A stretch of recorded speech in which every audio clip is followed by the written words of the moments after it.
ये जो लॉकडाउन के समय में हम सब लोग घर में बैठे हैं, तो घर में बैठे क्या कर रहे हैं? घर में बैठे हम अपनी पत्नियों को सहयोग कर रहे हैं, सही है कि नहीं?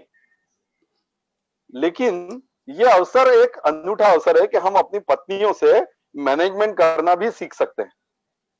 मैनेजमेंट करना भी इन पत्नियों से कैसे सीखें, यही आज का विषय है।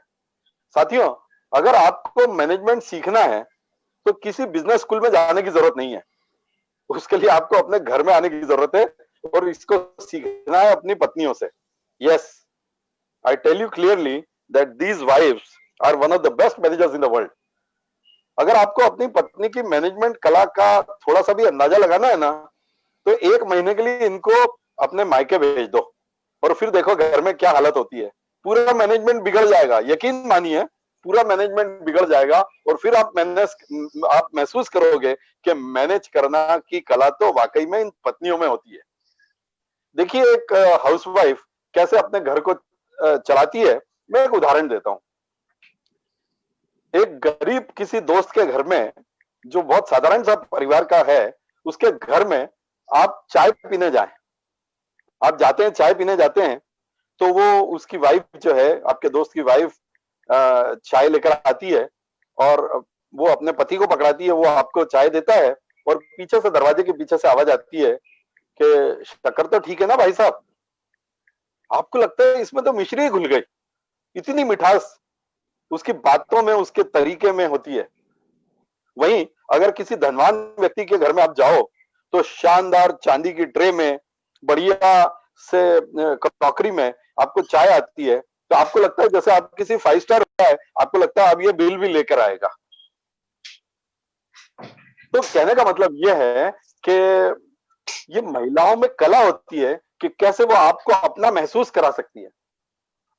यदि आपके घर के बजट की इफेक्टिवनेस देखनी हो तो फिर देखिए आप महिलाओं को, इनकी इनकी वाइफ्स का जो मैनेजमेंट और बजट होता है ना, ये गवर्नमेंट ऑफ इंडिया की तरह ये कभी भी डेफिसिट का बजट नहीं बनाती।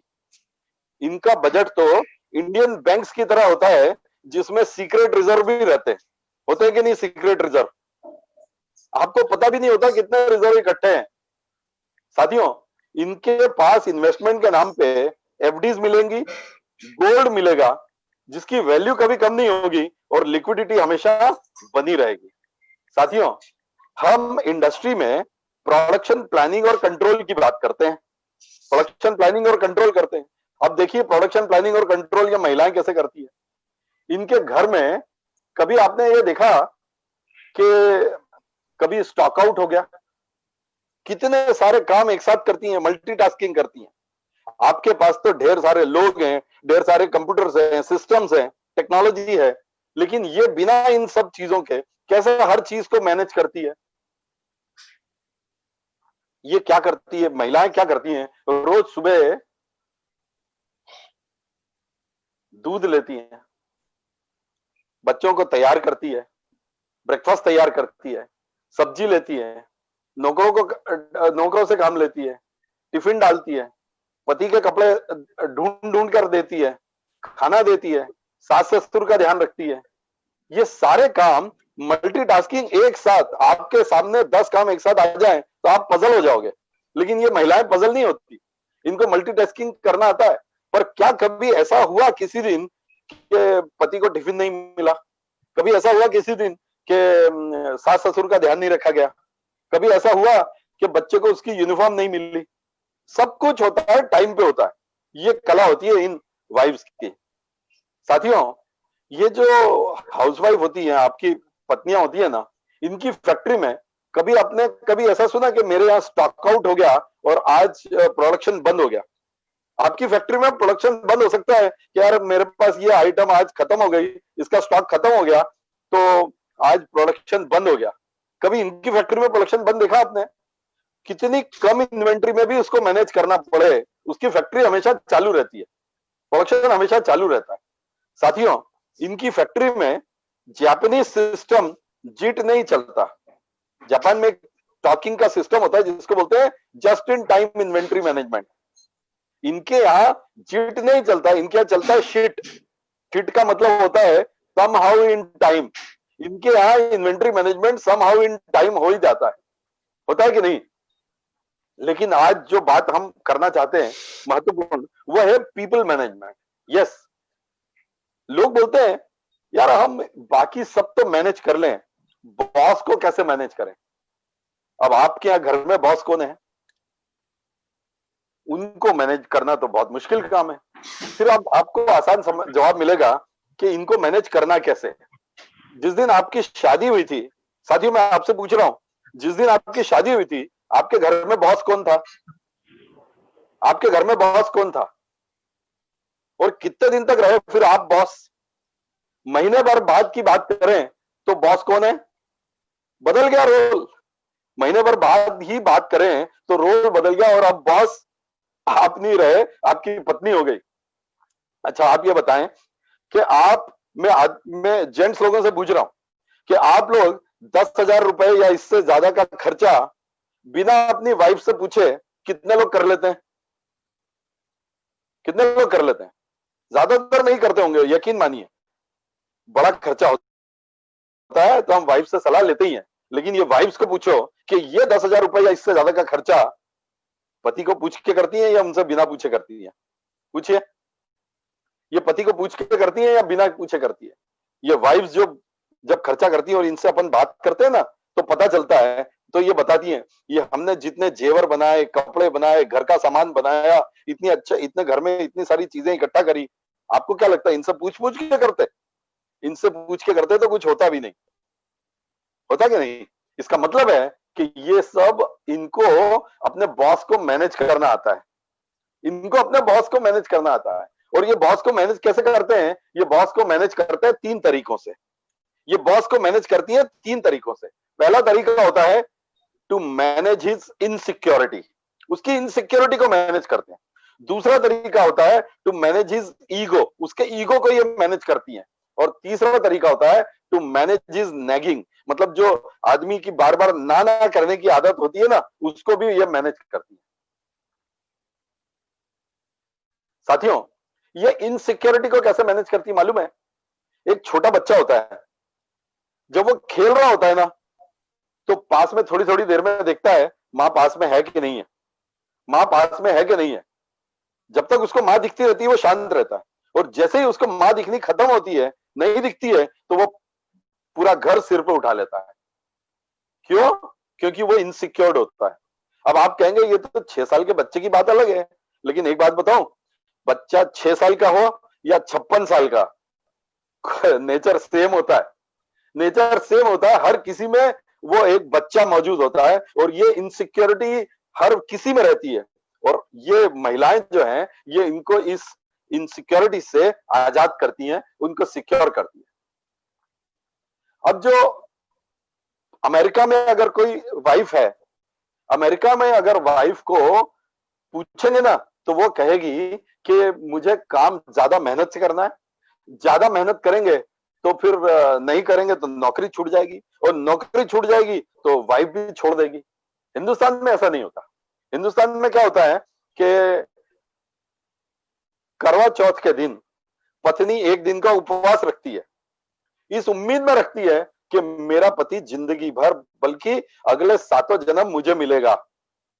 इस तरीके से वो उसकी इनसिक्योरिटी को मैनेज कर लेती है, इस तरीके से वो उसकी इनसिक्योरिटी को मैनेज कर लेती है। अब वो ये सोचती है कि ये 7 जन्म यही पति मिलेगा। अब अगर उसको उसको इस बात का तो यकीन हो जाता है कि ये 7 जन्म मुझे मिले या ना मिले, लेकिन इस जन्म तो छोड़ने वाला नहीं है। This is how she manages her his insecurity. अब दूसरी बात आती है उसका ईगो मैनेज करना। उसके ईगो को कैसे मैनेज करती है। जब बच्चे लोग माँ को तंग कर रहे होते हैं ना, तो माँ पता है उनको क्या कहती है, आने दे पापा को, मैं उनको बता दूंगी। आने दे बच्चों को, पापा को, मैं उसको बता दूंगी, तेरी शिकायत लगाऊंगी। अब पापा को भी पता है कि घर में उसकी वैल्यू कितनी है, पापा को भी पता है कि उसकी वैल्यू है कितनी, लेकिन पापा को ये सुन के अच्छा लगता है। मेरे एक फ्रेंड की बीवी है, उनके जब भी जाओ ना तो वो चाय बनाने के लिए जब उठती है तो एक शक्कर का जार लेकर आती है, और वो अपने हस्बैंड के साथ पास आके बोलती है कि जरा ये डब्बा खोल दो ना, टाइट हो गया। अब 2-4 बार जब ऐसा हो गया तो अगली बार मैंने उनको कहा, भाभी जी आप ये शक्कर का डब्बा ही क्यों नहीं बदल लेते हो? तो वो भाभी जी मेरे को बोलती हैं, शांति शांति, जरा धीरे बोलो, इससे इनकी ईगो शांत हो जाती है। और यही तरीका मेरे को काम आता है। साथियों, ऑर्गेनाइजेशन में, आप जिस भी ऑर्गेनाइजेशन में, ऑफिस में, फैक्ट्री में, दुकान में, उस ऑर्गेनाइजेशन में लोग जबरदस्ती ही बॉस की ईगो को हर्ट कर देते हैं। जैसे किसी को कोई बोलता है, बॉस यार ये तो टेक्नोलॉजी का काम है, आपको समझ नहीं आएगा, आप छोड़ो, मैं किसी से करवा लूंगा। अब इसमें हो जाती है बॉस की ईगो हर्ट, और बॉस आपको कभी भी सपोर्ट नहीं करता। लेकिन दूसरी तरफ अगर आप बॉस को मैनेज कर लो, अगर आप बॉस को मैनेज कर लो, कैसे करते हैं? बॉस ये लेटर जाना है, और बहुत ही इंपॉर्टेंट लेटर है, और मैं चाहता हूं कि इसको आप पूरे अच्छे से ध्यान से देख लो, और फिर आपकी साइन से ही जाना चाहिए ये लेटर। बस बॉस की ईगो हो गई शांत, और बॉस आप जैसा बोलो वैसा करने को तैयार हो जाएगा। साथियों, अब बॉस की ईगो तो आपने शांत कर ली, अब अगली बात आती है कि उसकी नैगिंग को कैसे मैनेज करेंगे। मतलब जो आपके हस्बैंड की, आपके आदमियों की ना ना कहने की आदत है, उसको कैसे आप मैनेज करेंगे। साथियों, अभी थोड़े समय पहले की बात है, नया नया नेटफ्लिक्स आया था बाजार में, तो मेरी बीवी पीछे पड़ गई कि नेटफ्लिक्स अपने घर में भी आना चाहिए। मैंने कहा ये नेटफ्लिक्स घर में आया ना तो बाकी सब डिस्टर्ब हो जाएगा, अपने को नेटफ्लिक्स नहीं चाहिए घर में। तो हर महीने 2 महीने में ये डिमांड होती और मैं मना कर देता। ऐसे करके 6 महीने निकल गए, लेकिन आखिरी में मुझे वो नेटफ्लिक्स घर पे लेना ही पड़ा। क्यों? क्योंकि बीवी बोलती है, अरे बच्चे नेटफ्लिक्स पड़ोसी के घर में जाके देख लेते हैं। तो मैंने कहा भाई ये तो पड़ोसियों की प्रॉब्लम है, मुझे क्या लेना देना इससे। पर लेकिन बार बार बार बार जैसे ही उसने कहा तो अल्टीमेटली हमारे यहाँ नेटफ्लिक्स आ गया। अच्छा, अगर आप बार बार ना करो तो ये महिलाओं के पास एक स्पेशल टेक्निक होती है, जिससे वो आपको ना को हाँ में बदलना पड़ेगा ही। इस टेक्निक का नाम है hydraulic pressure technique. Hydraulic pressure technique जानते हो आप क्या होता है? एक ऐसा हाइड्रोलिक प्रेशर आता है जिससे लिक्विड आपकी बॉडी से, आपकी आंखों से निकलने लगता है, और उसके बाद में हस्बैंड जो होता है वो क्या करता है, अरे तुमको कब मना किया, ले लो ना, that's all. She manages her nagging. अब इसके अलावा अगली बात जो मैनेज करनी होती है, वो मैनेजमेंट में आपको क्या करनी होती है? To manage subordinate. Manage subordinate मतलब अपने एम्प्लॉइज को मैनेज करना। अब लोग बोलते हैं कि बॉस को मैनेज करना तो खास बात नहीं है, लेकिन ये एम्प्लॉइज को मैनेज करना ये तो बड़ी टेढ़ी खीर है। क्योंकि हमारे यहाँ तो सब ऐसे जोकर पल्ले पड़े हैं कि इनसे कुछ काम करवा नहीं सकते। इनसे काम करवाने की सोचो ना तो ऐसा लगता है कि इससे तो अपन खुद ही कर लो। तो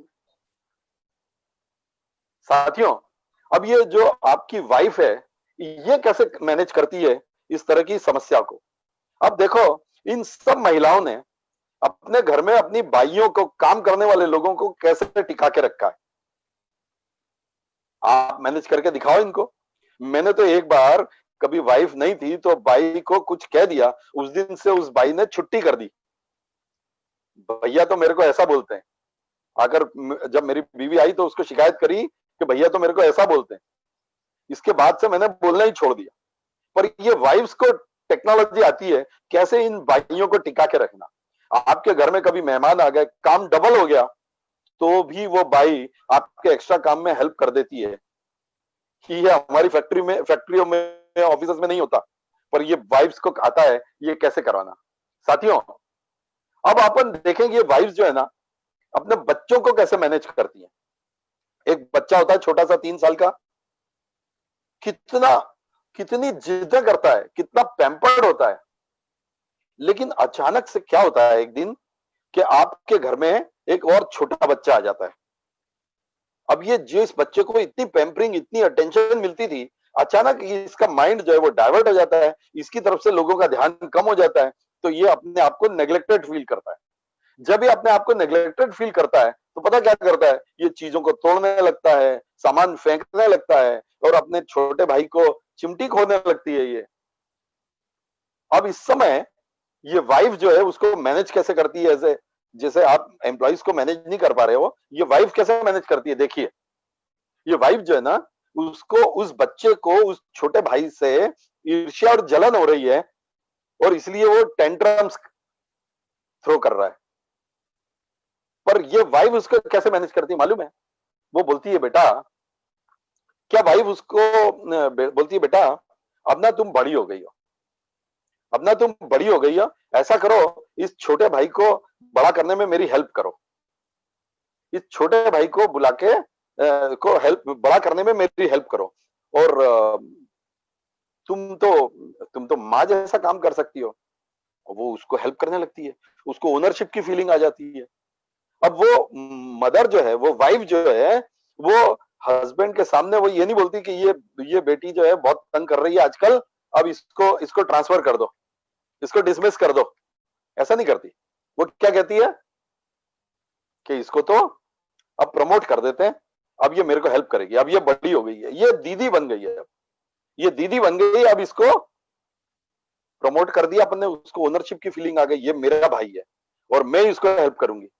तो अब धीरे धीरे क्या करती है कि वो उसको हेल्प करने लगती है और मैनेज हो जाती है। अब वो बोलती है बेटा मैं इसको नहलाऊं ना तो तुम साबुन लगा देना, मैं जब इसको तैयार करूं तो तुम पाउडर लगा देना, और इस तरह से करते करते वो उसको हेल्प करने लगती है, और उसकी जितनी भी नेगेटिविटी थी उसको वो मैनेज कर लेती है। साथियों, अब ये जो 15 दिन में ये 3 साल की लड़की है ना, ये प्रमोट होके डिप्टी मदर बन जाती है, बहुत ही रेस्पॉन्सिबल होती है, बहुत ही अफेक्शनेट होती है। अब माँ ने इसके लिए कौन कौन सी टेक्निक अपनाई? माँ ने इसके लिए जो टेक्निक्स अपनाई वो थी delegation, professionalism, confidence building, motivation और अंडरस्टैंडिंग अथॉरिटी। इन पर एक एक करके बात करते हैं। सबसे पहले बात करते हैं अपन डेलीगेशन कैसे किया। ज्यादातर हम लोग जो इंसान होते हैं ना, अपने ऑफिस में, अपने फैक्ट्री में डेलीगेशन को मैनेज नहीं कर पाते। ज्यादातर तो लोग ये बोलते हैं कि मेरे जो सबॉर्डिनेट, मेरे को जो एम्प्लॉइज है ना, वो तो इतने बेवकूफ हैं कि उनसे काम करवाना तो बहुत ही टेढ़ी खीर है, उनको काम दिया तो सवा सत्यानाश, इससे तो अच्छा खुद ही कर लें। यदि आपको ये डर लगे कि वो अच्छे से नहीं कर पाएंगे, तो फिर आप देखो कैसे ये वाइफ उनसे काम करवाती है लोगों से।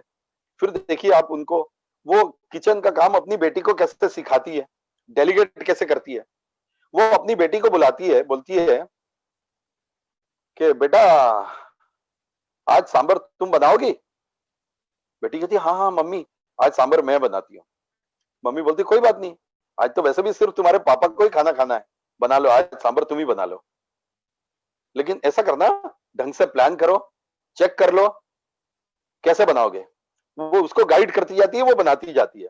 देखो 1 कटोरी दाल ले लो, फिर 2 कटोरी पानी ले लो, ये 2 चम्मच मिर्ची ले लो, और ऐसे कर करके उसको गाइड करती जाती है। बच्ची मम्मी को दिखाती जाती है और मम्मी, बेटी जो है वो बनाती जाती है। जब पापा आते हैं घर में तो मम्मी बोलती है सुनो आज ये सांभर ना प्राची ने बनाया है, थोड़ी तारीफ कर देना। अब यदि पापा समझदार हो ना तो वो खाने से पहले तारीफ कर देते हैं, क्योंकि बाद के मूड का तो पता नहीं। इस तरह बेटी जब 2-4 बार सांभर बना लेती है तो माँ बोलती है बेटा अब तो तुम खुद बना सकती हो, बनाओ, कोई प्रॉब्लम हो तो मुझसे पूछ लेना। कभी अगर कलर ठीक नहीं आए, दाल गले नहीं, तो मुझसे पता कर लेना। थोड़ी देर बाद या थोड़े दिनों बाद बेटी माँ से पूछती भी नहीं और बनाती रहती है। अब माँ को नेक्स्ट जो प्रोसेस होती है उसको बोलते हैं फीडबैक सिस्टम, फीडबैक मैकेनिज्म। माँ किसी और काम के बहाने किचन में जाती है और नजर रखती है दाल पे, ठीक तो बन रही है ना। ये फीडबैक मैकेनिज्म से माँ को तसल्ली हो जाती है कि उसकी बेटी अब सांभर अच्छे से बना सकती है। जब बेटी को माँ को तसल्ली हो जाती है तो वो क्या करती है मालूम है? वो करती है फुल डेलीगेशन। बेटा अगले संडे को अपने घर में पार्टी है, तो सांभर कौन बनाएगा? ऑब्वियसली इतना अच्छा सांभर प्राची से बढ़िया तो कोई बना नहीं सकता, वो ही बनाएगी। अब उसने कौन कौन सी प्रोसेस फॉलो की डेलीगेशन के लिए? पहला, प्लान एंड चेक। क्या किया? पहला प्लान एंड चेक, दूसरा क्या किया, चेक इन ट्रबल, अगर तुमको कोई तकलीफ हो तो मुझसे पूछ लेना, चेक इन ट्रबल। तीसरा क्या किया, फीडबैक सिस्टम, फीडबैक सही बन रहा है कि नहीं बन रहा, फीडबैक लेते रहे। और चौथा किया फुल डेलीगेशन, फुल डेलीगेशन। और इस तरह से वो फुल डेलीगेशन। अब पूछिए अपने आप से, क्या आप अपने ऑफिस में, क्या आप अपने दफ्तर में, अपनी फैक्ट्री में इस तरह का डेलीगेशन करते हो, अपनी दुकान में इस तरह का डेलीगेशन करते हो अपने एम्प्लॉइज को? शायद नहीं। और इसलिए हमें ये वाइफ से सीखने की जरूरत है। अगली बात जो हमें समझने की जरूरत है वो है कि how she develops professionalism. Delegation हर किसी के साथ सही काम कर सकता है, पर इसमें सबसे बड़ी बात यह है कि बॉस को यह लगे कि सबऑर्डिनेट मेरे जैसे काम कर पाएगा कि नहीं। एक्चुअल प्रॉब्लम यह नहीं है कि उसको यह लगे कि मेरे जैसे काम वो कर पाएगा कि नहीं, उसको इससे ज्यादा चिंता यह रहती है कभी उसने मेरे से भी अच्छा काम कर लिया तो फिर मेरी छुट्टी ना हो जाए। एक्चुअली ये होता है, उसको लगता है मेरी छुट्टी ना हो जाए। अब फिर देखिए अपनी वाइफ की ओर, देखिए वो अपनी बेटी की शादी, मान लो आपकी बेटी की शादी किसी दूसरे शहर में हुई, लाइक मेरी बेटी की शादी हुई, वो रहती है मेलबर्न में। तो अब कोई मेरा फ्रेंड है, वो अगर बोल रहा है कि मैं ऑस्ट्रेलिया जा रहा हूँ, मेलबर्न भी जाऊंगा, तो वो फिर वाइफ जो है उसको बोलती है, भाई साहब आप मेलबर्न जाओगे ना तो प्राची के घर जाए बगैर मत आना, बिल्कुल नहीं तो मैं आपसे बात नहीं करूंगी, प्राची के घर जरूर जाके आना, उसका हालचाल देख के आना, हम तो रोज नहीं जा सकते, आप तो जा सकते हो हमारे बिहाफ पे। बिल्कुल बिल्कुल। वो आकर लौटते हैं और फिर आपको उसका हाल सुनाने आते हैं, भाभी जी आपकी बेटी तो बहुत सुखी है, क्या बात है, और उसने खाना खाए बिना तो हमको आने ही नहीं दिया, और क्या खाना बनाया भाभी जी, उसने तो आपकी भी छुट्टी कर दी। अब इससे आप जल भुन जाओगे या खुश होगे? उसने आपकी बेटी की तारीफ करी तो आप जल भुन जाओगे या खुश होगे? और ऐसा कैसा, अगर आपके एम्प्लॉइज के बारे में कोई व्यक्ति, कस्टमर अगर दुकान पे आके बोले, अरे भाई साहब आप नहीं थे उस दिन दुकान पे, मैं गया और आपके इस एम्प्लॉइज ने क्या अच्छे से हैंडल किया है, इसने तो आपकी भी छुट्टी कर दी, आपको अच्छा लगेगा बुरा? आपको अच्छा लगेगा कि बुरा लगेगा? Yes, this is the difference in professionalism. ये प्रोफेशनलिज्म का मतलब यह है कि आप अपने शिष्य से पराजित होना पसंद करते हैं कि नहीं, तो यह है प्रोफेशनलिज्म।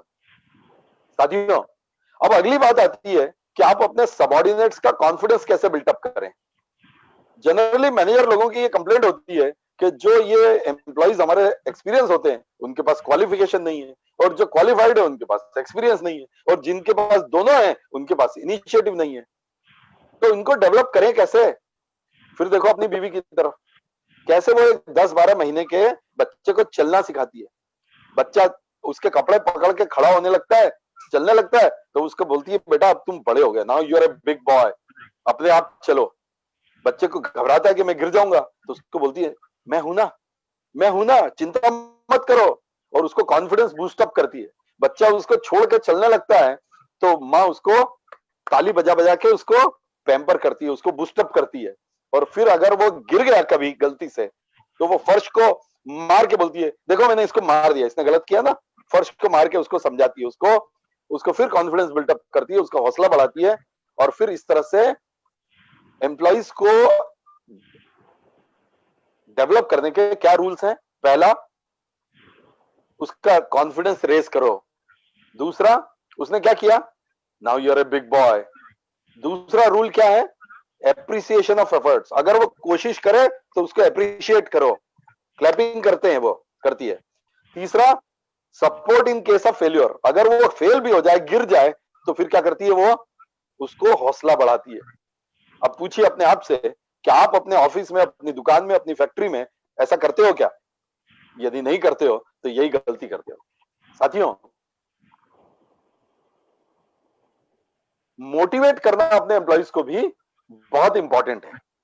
हम अपने एम्प्लॉइज को मोटिवेट कैसे करें? उनमें तो कोई कोई ऊर्जा ही नहीं होती, कोई इच्छा शक्ति नहीं होती कि हम कुछ काम करें। अब ये मोटिवेट कैसे करना, इसके लिए भी आपको देखना पड़ेगा अपनी वाइफ की तरफ। अच्छा, हम बात करते हैं बंधुआ मजदूरों की, तो आपने दुनिया में कभी ये वाइफ से ज्यादा बड़ा बंधुआ मजदूर कोई देखा है क्या? सुबह सबसे पहले उठती है और रात को काम सारे निपटा के सबसे आखिरी में सोती है, और उस घर में जो उसका खुद का है भी नहीं, अपनी जिंदगी के 20-25 जहां वो पैदा हुई ये वो घर नहीं है, जहां उसने अपना पूरा बचपन बिताया ये वो घर नहीं है। अब आप करते क्या हो? ऐसी लड़की जिसका इस घर से कोई लेना देना नहीं, उस लड़की को आप क्या करते हो कि कुछ उसके ऊपर चावल डालते हो, उसके गले में माला डालते हो, उसको अपने घर में ले आते हो और उसको बोलते हो ये तेरा घर है। क्या बोलते हो? ये तेरा घर है। धीरे धीरे उसमें ओनरशिप आने लगती है। महीने भर बाद अगर कोई उससे घर की बात करे तो कौन से घर को वो अपना मानती है? जिस घर में वो 20-25 साल रही वो, या अभी जिसमें 20-25 दिन से रह रही है वो? यस, इस घर को वो अपना मानने लग जाती है। And this is called developing belongingness, sense of identity, sense of belongingness. ये कैसे डेवलप कर सकते हैं? ये बहुत ही इंपॉर्टेंट चीज है साथियों। शुरू शुरू में तो वो पियर भी बहुत जाती थी, लेकिन धीरे धीरे वो पियर जाना भी कम कर देती है। मैं कहीं बाहर जाता हूं ना, तो मैं पत्नी से पूछता तुम मेरे साथ चलोगी? ज्यादातर बार तो वो मना कर देती कि घर का क्या होगा, पीछे से कुछ चलेगा नहीं। पर लेकिन एक बार उसने हाँ कर दिया हैदराबाद जाने को। मैंने कहा चलो तुम अपने भुआ से भी मिल लोगी। हफ्ता भर वहां रहे हम, तो बड़ी मुश्किल से उसने रोज परेशान होती थी पीछे से घर का क्या हो रहा होगा। रोज फोन लगाओ बच्चों को, मम्मी को पूछो कैसा क्या चल रहा है, सब सही तो नहीं। उसको ऐसा लगता है कि मेरे बिना तो घर में कुछ सही चल ही नहीं सकता। घर आए, पूछा कैसा चल रहा है, तो अब मैं भी मैनेजमेंट एक्सपर्ट हूं, मैंने जवाब दिया अरे और 2-4 दिन लग जाते ना तो घर में तो हालत वाकई में खराब हो जाती है। जैसे तैसे उसको दिलासा मिली कि नहीं मेरे बगैर घर चलता नहीं है। साथियों, अंडरस्टैंडिंग कैसे बढ़ाना अपने एम्प्लॉइज को, ये भी हमको समझने की जरूरत है। ज्यादातर एम्प्लॉइज क्या कहते हैं, अरे यहाँ तो कोई एम्प्लॉइज की वैल्यू ही नहीं है, कोई प्रमोशन ही नहीं है, हम तो बस सड़ रहे हैं, जैसे तैसे टिके हुए हैं, आगे का कोई स्कोप ही नहीं दिखता। तो फिर इन लोगों से क्वेश्चन मेरा ये है कि ये जो वाइव्स है ना, इनको आपने कब लास्ट टाइम प्रमोट किया था? कभी आपने प्रमोट करके इनको ऐसा बोला कि चलो आज से तुम सीनियर वाइफ, चलो आज से तुम चीफ वाइफ, आज से तुम चीफ एग्जीक्यूटिव वाइफ? कभी ऐसा किया? नहीं हुआ ना साथियों। ऐसा किए बगैर उसमें वो बिलोंगिंगनेस, वो फीलिंग, मोटिवेशन अपने आप आता है। ये अथॉरिटी उसके पास कहां से आती है जिससे वो इसको अपना घर समझने लगती है? ये अथॉरिटी आती है उसके पास 3 तरीके से। जिंदगी में अथॉरिटी आती है, मैं आखिरी के 5 मिनट की बात कर रहा हूं। 3 तरीके से उसको अथॉरिटी आती है। पहली होती है हायरार्किकल अथॉरिटी, मतलब आप बॉस हैं तो आप कुछ ऑर्डर ले सकते हैं, किसी को ऑर्डर दे सकते हैं। लेकिन ऐसा बोलते हैं एचआर के लोग आजकल, ऐसा बोलते हैं कि आपको अपनी अथॉरिटी चलाना नहीं चाहिए, अगर आप ऑर्डर दोगे तो काम चलता नहीं। अब दूसरी अथॉरिटी होती है एक्सपर्टाइज की अथॉरिटी, मतलब आप किसी चीज के एक्सपर्ट हैं तो आप किसी के ऊपर अपनी धाक जमा सकते हो। लेकिन आज के जमाने में क्या होता मालूम है कि आज के जमाने में तो जो पुरानी टेक्नोलॉजी आपने सीखी वो अब बहुत जल्दी ऑब्सोलीट हो जाती है। अब अगर वो ऑब्सोलीट हो गई तो आप काहे के एक्सपर्ट रहे? आपके घर में जो छोटा बच्चा है वो आगे बढ़ जाता है, उसको ज्यादा समझ में आती है, आपसे ज्यादा समझ में आती है। तो फिर बॉस कौन हुआ? आपकी एक्सपर्टाइज की अथॉरिटी तो किसी काम नहीं। अब तीसरी अथॉरिटी होती है अथॉरिटी ऑफ कंसर्न। आप चिंता करोगे, आप चिंता करोगे, इससे आपको अथॉरिटी मिलती है। एक बच्चा जो है वो स्वेटर पहने हुए इस मौसम में घूम रहा था। मैंने उससे पूछा बेटा इस मौसम में स्वेटर? नहीं अंकल, वो मेरा ना गला खराब था तो मम्मी ने कहा कि स्वेटर पहने बिना तो घर से बाहर नहीं निकलोगे। कितना ऑकवर्ड लगता है, पर लेकिन क्या करूं, मम्मी चिंता करती है ना तो इसलिए पहनना तो पड़ता है। चिंता करती है इसलिए पहनना तो पड़ता है। साथियों, ये वाइफ्स जो चिंता करती है ना, इसलिए इनकी अथॉरिटी चल पाती है। आप सब लोग ये कह सकते हैं कि घर में तो कॉम्प्लेक्सिटी इतनी नहीं है जितनी बिजनेस में है। लेकिन साथियों एक बात मैं क्लियर बोलूं कि प्रिंसिपल्स तो प्रिंसिपल्स हैं, वो छोटे लेवल पे हो या बड़े लेवल पे, घर में हो, ऑफिस में हो, फैक्ट्री में हो, दुकान में हो, प्रिंसिपल्स वही काम होते हैं, उस बेसिक प्रिंसिपल को समझने की बात है। अगर आप इन प्रिंसिपल्स को समझ गए तो डेफिनेटली आप अपने बिजनेस में भी अपनी चीजों को बेहतर तरीके से मैनेज कर पाओगे। और साथियों, अभी ये लॉकडाउन का समय आपके लिए वरदान सिद्ध होगा यदि आप अपनी बीवी से सही तरीके से मैनेजमेंट करना सीख गए। आपके बीच में बॉन्डिंग भी अच्छी बनेगी और साथियों आपका बिजनेस भी बेहतर चलेगा। अब बोलिए, इसमें तो डबल फायदे का सौदा है कि नहीं? बीवी से बॉन्डिंग भी बेहतर हो गई और धंधा भी बेहतर हो गया। अब इससे ज्यादा फायदा हम क्या पाएंगे? और वो भी जब धंधे बंद हैं। तो मैं आप सबको धन्यवाद देता हूं, आप सबको शुक्रिया कहता हूं कि आपने मुझे ये मौका दिया। और मुझे उम्मीद है कि आप इस लॉकडाउन के समय में अपनी बीवियों से बहुत कुछ सीखेंगे और ये सीखकर अपने धंधे को बहुत आगे बढ़ाएंगे। Thank you very much.